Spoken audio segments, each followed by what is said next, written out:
Hey everyone, I'm going to be showing you how to make some slime for beginners. It is a 2-ingredient recipe, no cuts. So, first you're going to need Elmer's glue, your tub obviously, and any laundry detergent.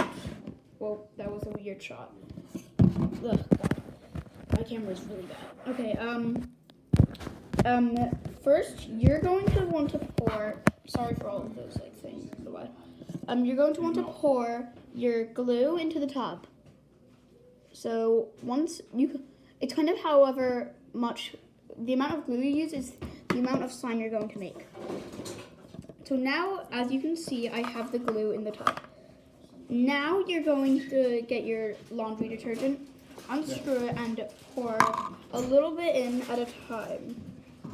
Let's just do that. Just a tiny bit, just a tiny bit in at a time.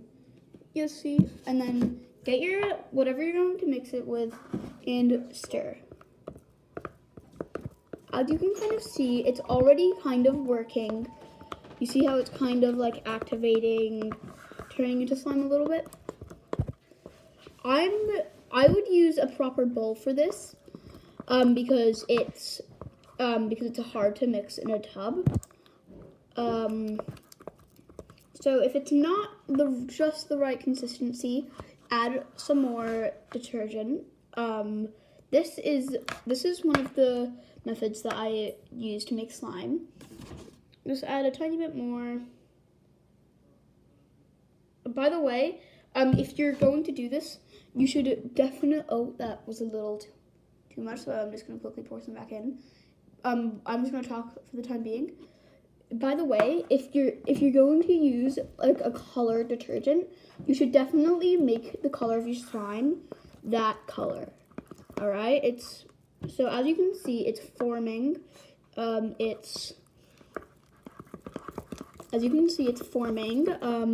So once it's around this consistency, a little mushy, not looking like slime too much, you can pick it up, and it's very moist.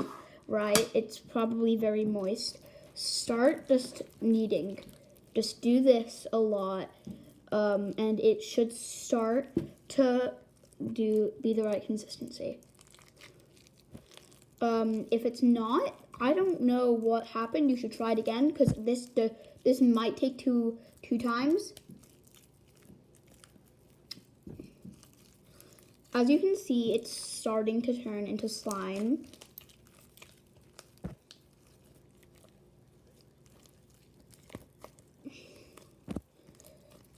Yeah, so this is your slime. I made mine pink. It's this one. I made mine pink. Believe it or not, it's the same one. Oh, I just got it on a little on my hands. Yeah, and I might make this a different one. And also, I kind of want to get a slime tub, so it's not like, so I can put slimes in different things. Anyways, I'll see you guys in the next video. Goodbye.